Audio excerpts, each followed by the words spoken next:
जय श्री राम, जय श्री कृष्ण। मैं ब्रजेश कुमार यादव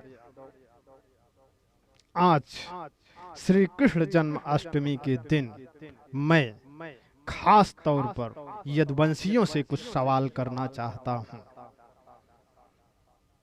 क्या 30 करोड़ यदुवंशियों की क्या 30 करोड़ यदुवंशी सनातनी नहीं हैं?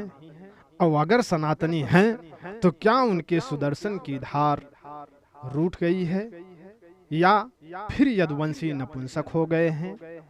मैं ये सब इसलिए कह रहा हूं कि 30 करोड़ यदुवंशियों के होते हुए कोई भी सनातन धर्म को, सनातन सभ्यता को, यानी भगवान श्री राम को, भगवान श्री कृष्ण को गालियां कैसे दे सकता है?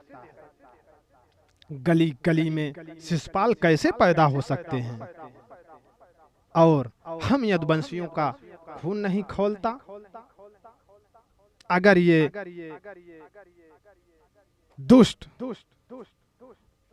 शिशुपाल जगह जगह पर पैदा हो गए हैं तो हम यदुवंशियों को चाहिए कि उनका वध कर दें। और हमें अपने आप को यदुवंशी कहते हैं। कोई सनातन का जड़मूल से खात्मा करने की बात करता है, कोई सनातन को पाखंड बताता है। एक अदना सा व्यक्ति जिसकी कोई औकात नहीं है, वह 110 करोड़ सनातनियों को जड़ मूल से समाप्त करने की बात करता है और यदुवंशियों का खून नहीं खौलता। उस दुष्ट ने 30 करोड़ यदुवंशियों को ललकारा है, उनके गाल पर तमाचा मारा है।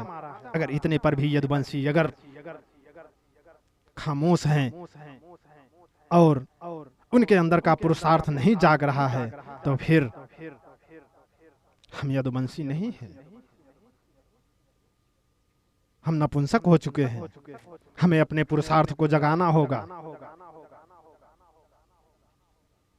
मेरी ये समझ में नहीं आता कि ये यदुवंशी कब से इतने सहनशील हो गए, इतनी बातों को अपने सामने, गालियों को सुनने की आदत इनकी कैसे हो गई। मुझे विश्वास नहीं होता है। अगर हम ये सब सह रहे हैं तो निश्चित रूप से हमारे अंदर नपुंसकता आ गई है। यदुवंशियों, जागो, उठो और अपने पुरुषार्थ को जगाओ और उन दुष्टों के सामने तनकर खड़े हो जाओ जो भगवान श्री राम और भगवान श्री कृष्ण को गालियां देते हैं, और उन्हें अपने सुदर्शन चक्र से उनके गले को काट दो। उन्होंने इस धरती पर रहने का अपना सारा अधिकार खो दिया है। अपने अंदर के छत्रित्व को जगाइए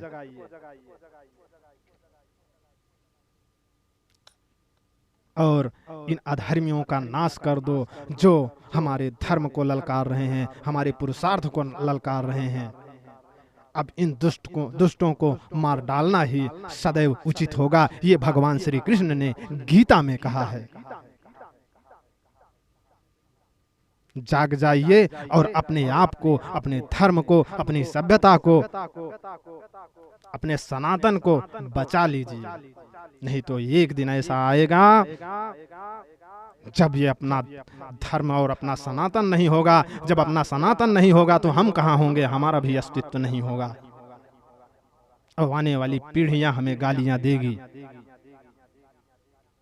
आने वाले हमारे बच्चे हमको गालियां देंगे।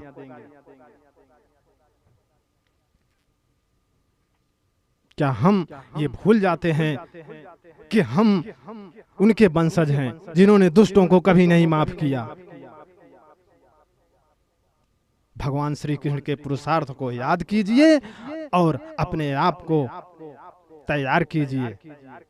इन दुष्टों को छोड़ना नहीं है।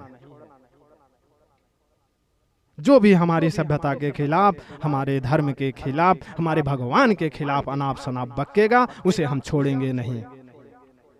सहनशीलता की भी हद होती है। भगवान श्री कृष्ण ने शिशुपाल को 100 गालियों के लिए माफ कर दिया था, लेकिन जब उसने 101वीं गाली दी तो उन्होंने अपने सुदर्शन से उसका गला काट दिया था। आज वही समय आ गया है हम लोगों को अपने अंदर की सहनशीलता को समाप्त करके अपने हथियार को उठा लेना चाहिए। इससे ज्यादा मैं कुछ नहीं कहूँगा।